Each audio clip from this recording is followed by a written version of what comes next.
The Radio 2 Book Club.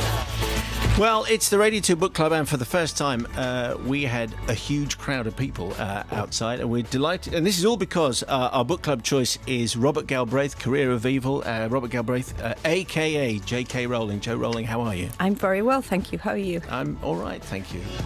2000, I think, was the last time it was. We spoke. How's it been in the intervening 15 years? I've been all right, really, all right? Simon. It's not been too bad. Scraping it together. Scraping a living. You know how it is. New from Robert Galbraith is Career of Evil. Before we go any further, I just want to talk about the title, because this is the place to talk about the title. This is very much the place to talk about the title. Yeah, that's right, because Blue Oyster Cult. Yes.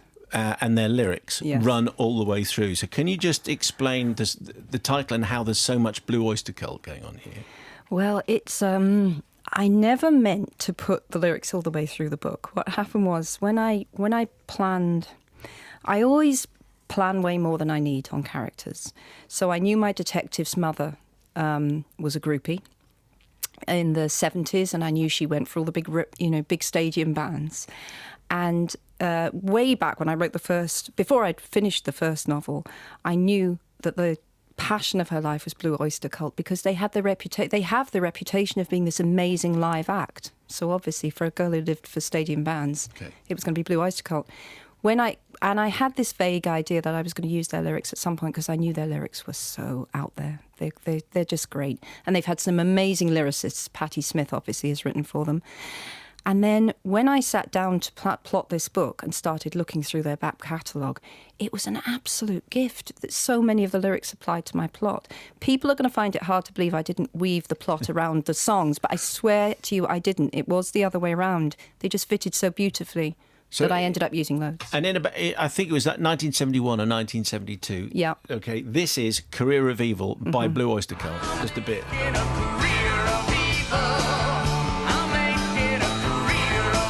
Very Spinal Tap, I think. Really. I love Spinal Tap. Yeah. I don't think that's an offensive comparison. So the actual title. I mean, actually, I was checking the lyrics because I thought maybe we could play the whole thing, but it's a really nasty song. Really nasty, brutal absolutely. song. It is a really twisted lyric. It is, but it's an absolute gift for this book. Yeah. Okay, so explain. So this is a Cormoran Strike novel. He is your detective. Just explain who he is, where he is, because obviously you haven't done a lot of interviews about this character. No, Robert doesn't get out a lot. No, he doesn't. So just explain Cormoran Strike and the character he is and why he is who he is. So Strike's a veteran. So I know personally, quite a few veterans and ex-service people, and my oldest friend, in fact, is ex-forces, and I was very interested in what happens once someone leaves a military career. And they go into all sorts of different things, and some people go into the kind of work that Strike's gone into, private detection or close protection work. So that's where the germ of the idea came from. I also gave him a very colourful backstory. That's very true. So he is the illegitimate offspring of a rock star whom he's only met twice. And we've never heard about that, really. So that's to come, and a very colourful mother whom he loved. But he's had a peculiar life. His childhood was an itinerant childhood, a lot of moving around and living in squats. And then he ran away to the army, effectively. Then he gets blown up, and here he is as a private detective. So he's very, very intelligent and quite scarred by some of the things that have happened to him. I mean, literally and metaphorically scarred. And in this story, I mean, we've had a chapter online so that people can read the first chapter. And as soon as you read the first chapter, this is a dark book. It's definitely the darkest of the series so far. It's the only book I've ever written that has literally given me nightmares. And that wasn't really so much the writing of the book, but I did a lot of research. I read a lot of police reports and accounts of serial killers.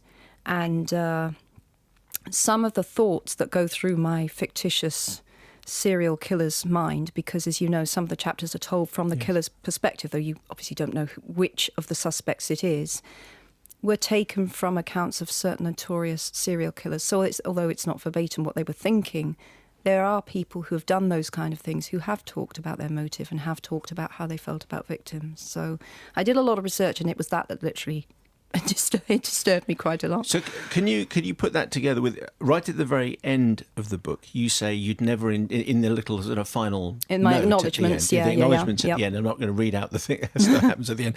You say you've never enjoyed writing a book so much. Listen, so can you put those two together?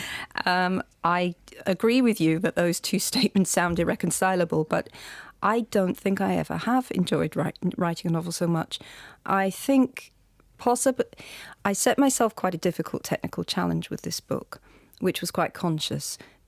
The field of suspects is very limited. That's quite a difficult technical feat to pull off and maintain suspense.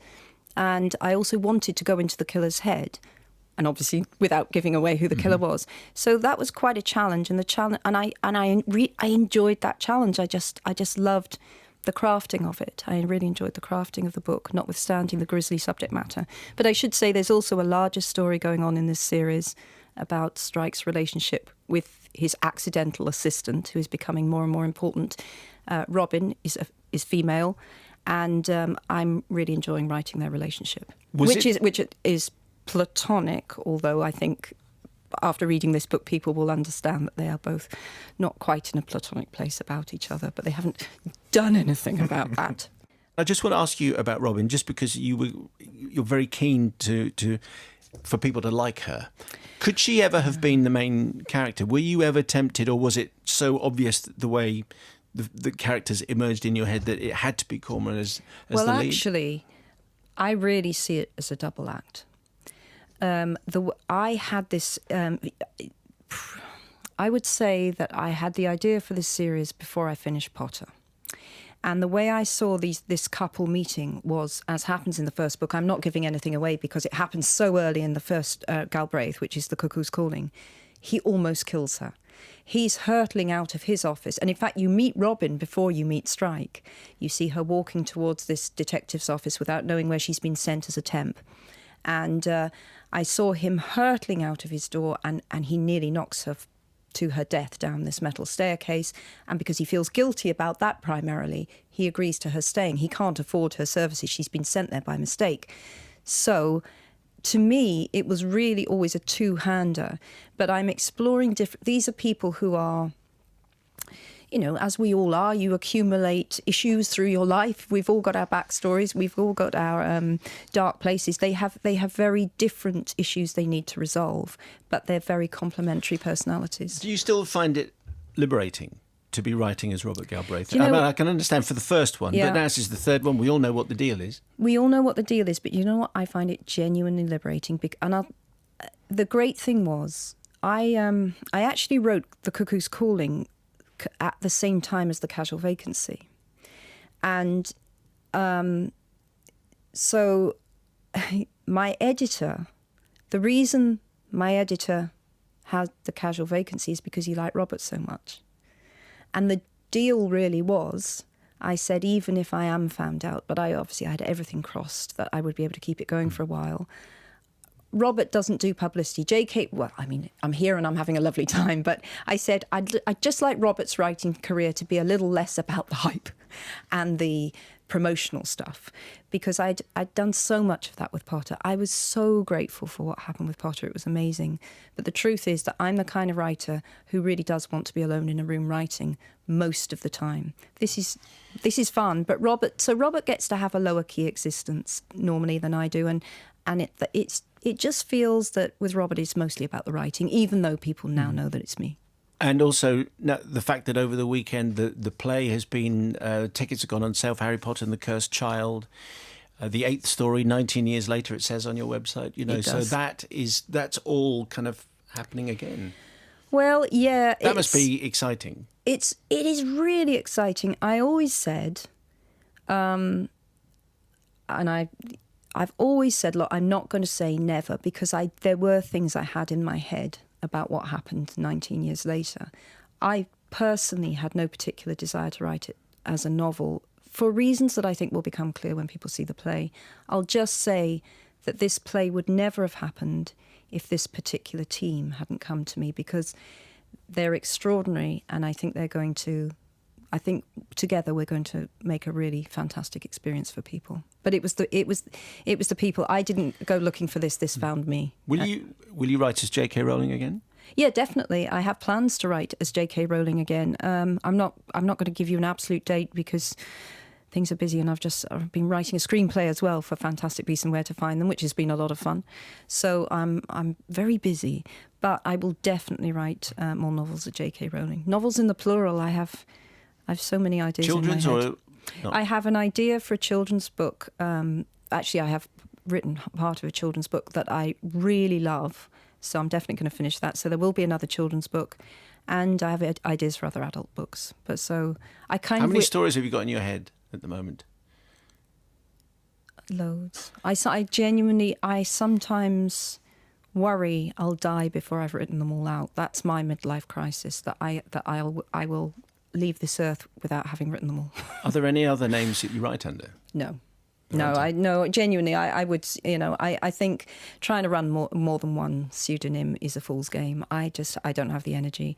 I wish Robert had lasted longer because it was a lot of fun. But And just one question about your household, only because you mention it in the acknowledgements. You thank your kids for the times when the writing bug is particularly active. They're just so great. What's it like then? Well, I am very, very good at picking up my laptop and putting it on my knee while there are cartoons in the background and the children are talking to me, and just saying, just 2 minutes, and I'll just bang out 2 sentences because I've just thought of them, and then I'll put the laptop down, and then we're back in the conversation. But they are so tolerant of that. It's like I've got a little, just a little problem that I have to attend to briefly, and then I'm back in the room as mum.